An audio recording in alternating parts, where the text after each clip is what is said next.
마라나타 친구들, 안녕하세요. 오늘 하루 잘 지냈나요? 우리 친구들은 얼굴이 예쁘거나 잘생기고 옷을 잘 입는 겉으로 보기에 멋진 친구들을 좋아하나요?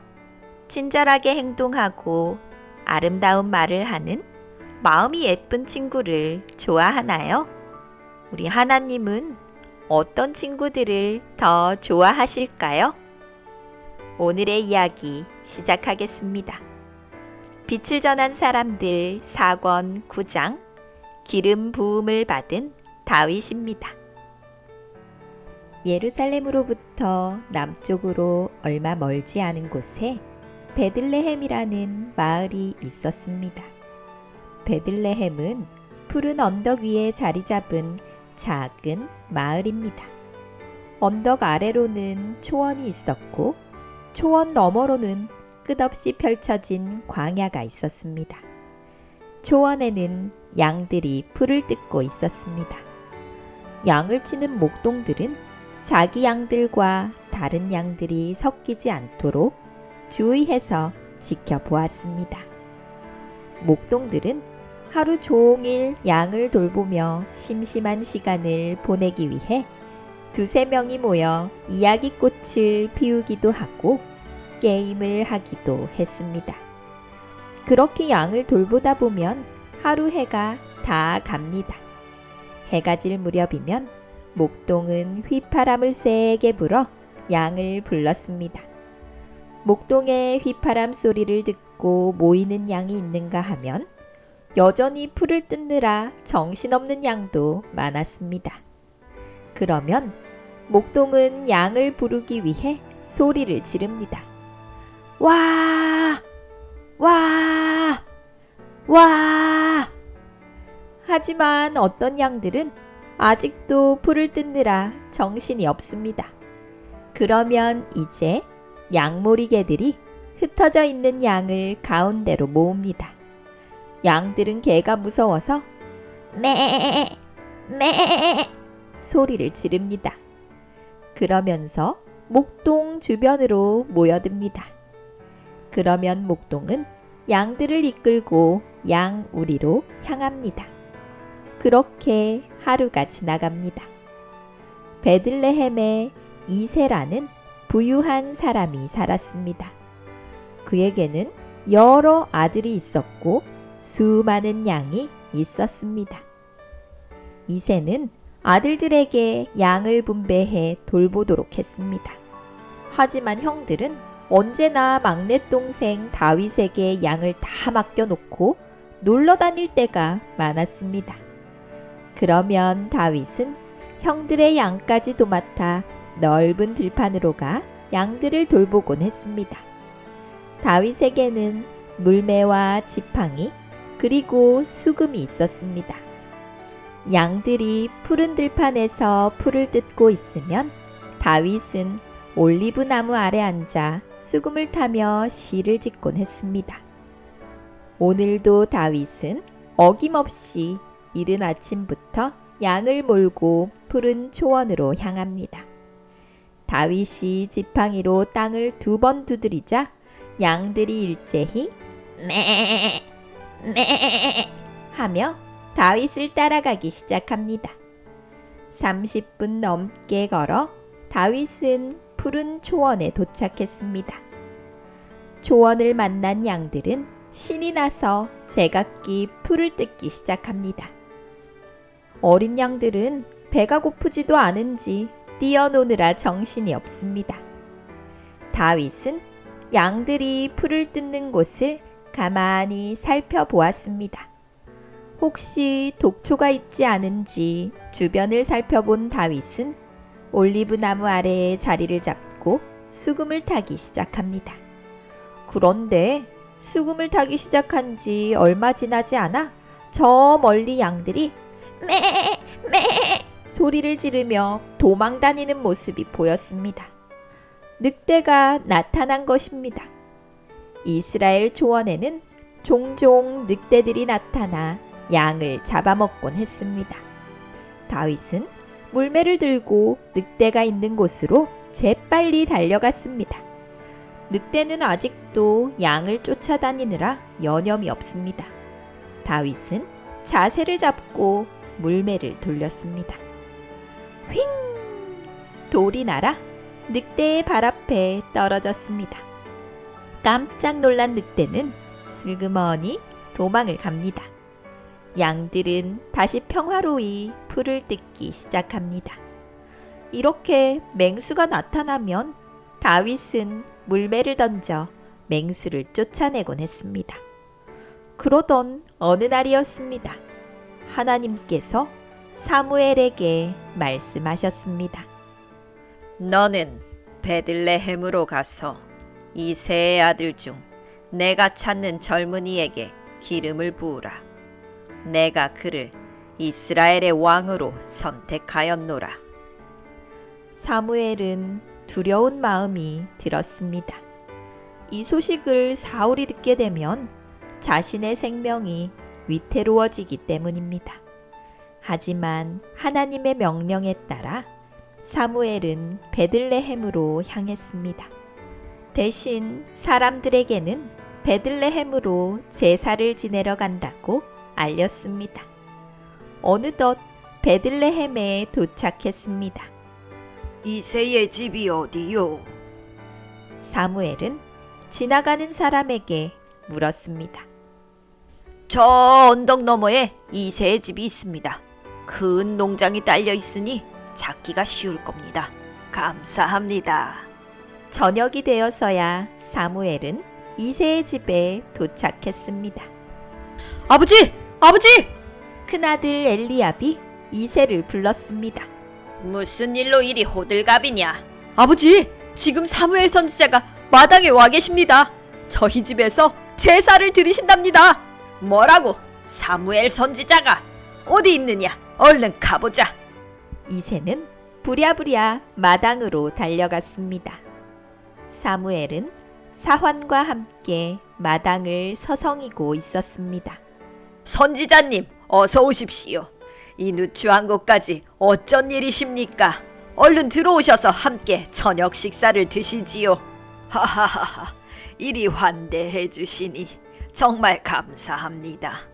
저는 당신과 당신의 자녀들과 함께 하나님께 제사를 드리고자 왔습니다. 당신의 가정을 축복하고자 함입니다. 이리 황송할 때가 있나요? 감사합니다. 지금 아이들이 양을 돌보러 밖에 나가 있습니다. 빨리 집으로 돌아오도록 하겠습니다.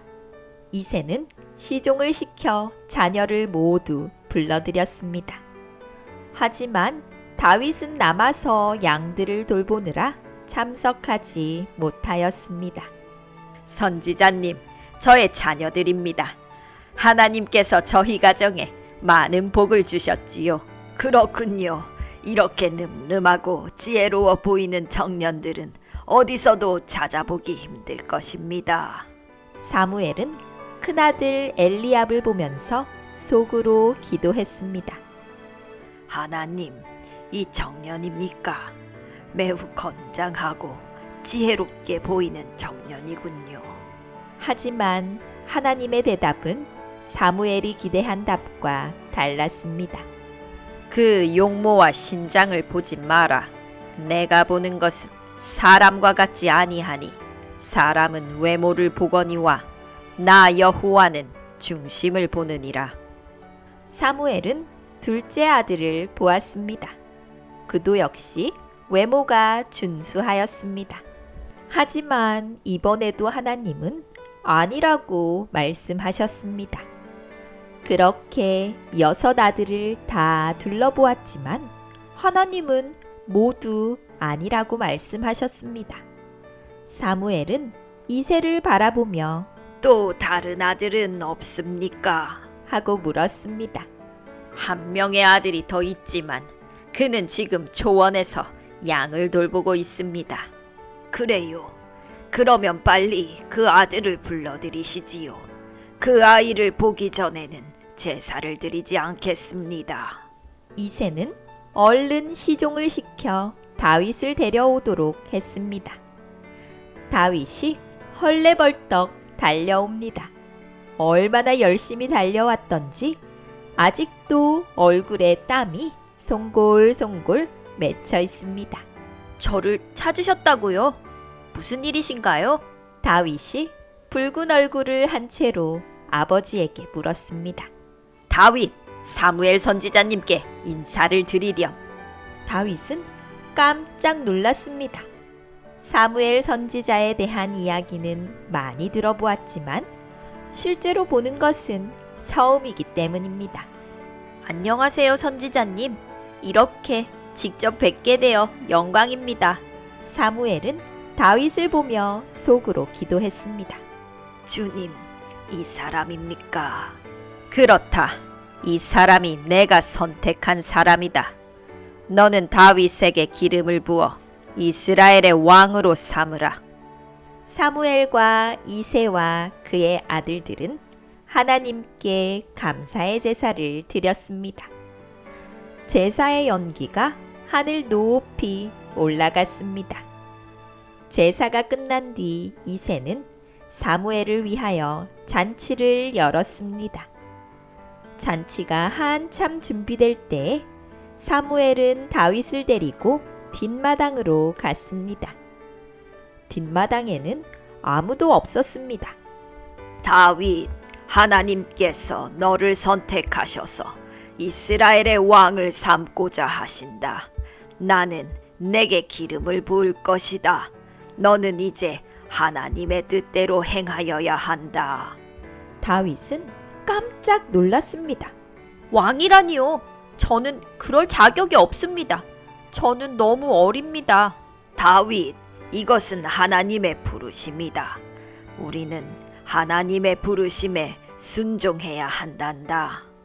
다윗은 두렵고 떨리는 마음으로 사무엘 앞에 무릎을 꿇었습니다. 사무엘은 기름을 담은 뿔을 꺼내 다윗의 머리에 부었습니다. 그리고 다윗을 위하여 기도하였습니다. 시종들이 사무엘과 다윗을 찾으러 왔습니다. 사무엘과 다윗은 둘만의 비밀 예식을 마친 뒤 태연한 척하며 잔치 자리에 참석하였습니다. 이새와 다른 아들들은 사무엘과 다윗 사이에 무슨 일이 일어났는지 알지 못하였습니다. 이새는 사무엘이 자신의 집을 찾아와 제사를 드려준 것에 대해 기뻐하며 감사를 표했습니다. 그날 밤 모든 가족이 음식을 나누어 먹으며 기쁨의 시간을 가졌습니다. 하지만 다윗은 마냥 즐거울 수만은 없었습니다. 여전히 그의 가슴이 심하게 두근거렸습니다. 그렇게 다윗은 뜬 눈으로 밤을 지새웠습니다. 다음 날이 되었습니다. 사무엘은 이새의 만류에도 불구하고 시종을 데리고 라마로 돌아갔습니다. 다윗은 평소와 똑같이 양을 데리고 초원으로 갔습니다. 다윗은 어젯밤에 일어난 일을 생각하며 수금을 탔습니다. 그리고 자신을 선택해 주신 하나님께 감사의 기도를 드리며 그 기도를 시로 지었습니다. 사무엘이 기름을 부은 이후로 성령 하나님께서는 다윗과 함께 하셨습니다. 그날 이후로 다윗은 더욱 지혜로워졌으며 체력도 더욱 강하여졌습니다. 얼굴에는 빛이 났으며 누가 보더라도 하나님이 함께하는 청년처럼 보였습니다. 하지만 여전히 다윗은 겸손히 행동하였습니다. 이런 다윗을 보시며 하늘에 계신 하나님은 기뻐하셨습니다. 잘 들었나요? 사람은 외모에 약합니다. 그래서 잘생긴 사람이나 예쁜 사람을 보면 좋아하고 못생긴 사람을 보면 멀리합니다. 많은 친구들이 연예인을 좋아하고 연예인을 따라하기도 합니다. 하지만 그 겉모습이 그 사람의 진짜 모습은 아닙니다. 화려하고 멋진 외모와는 달리 좋지 못한 성품으로 인해 사람들을 실망시키는 사람들이 많이 있습니다. 진정한 친구를 알아보기 위해서는 위기의 순간에 함께 있어 보라는 이야기가 있습니다. 위기의 순간이 오면 그 사람의 진면목을 알 수 있기 때문입니다. 하지만 하나님은 언제나 그 사람의 진면목을 알아보십니다. 비록 부족한 외모로 인해 사람들에게 인기가 없을지라도 좋은 성품과 친절한 행동과 아름다운 말을 사용하는 사람을 하나님은 귀하게 사용하십니다. 우리 친구들은 어떤 사람이 되고 싶은가요? 멋진 외모를 가지는 것도 좋지만 그것보다 더 좋은 멋진 성품을 가진다면 얼마나 좋을까요? 그리고 우리의 외모를 보지 않으시고 우리의 내면을 보시는 하나님이 계심에 감사드리게 되기를 바랍니다. 왜냐하면 사람은 눈에 보이는 것을 중요시하다 보니 사람의 겉모습만 보고 오해를 할 때가 많습니다. 그러나 하나님은 오해하지 않으십니다. 우리 친구들의 진심, 우리 친구들의 마음 깊숙한 곳까지 모두 아시기 때문입니다. 그러므로 우리는 하나님을 대할 때나 다른 사람을 대할 때 언제나 진심으로 대해야 합니다. 겉으로 드러나는 외모보다 우리 마음을 더 아름답게 가꾸는 멋진 마라나타 친구들이 되기를 감자쌤이 응원합니다. 우리의 마음을 아름답게 가꿀 수 있는 방법에는 어떤 것들이 있을까요? 친구들의 생각을 댓글로 남겨주세요. 축하받고 싶은 일이나 나누고 싶은 일을 남겨주어도 좋아요. 감자쌤이 댓글을 소개해 드릴게요. 오늘부터는 유튜브 댓글창에 댓글을 남겨주세요. 김포에 사는 지하은, 지하율 친구. 감자쌤에게 메시지 보내주어서 너무 고마워요. 새해 복 많이 받고 예수님 안에서 예쁘게 무럭무럭 자라기를 감자쌤이 응원할게요.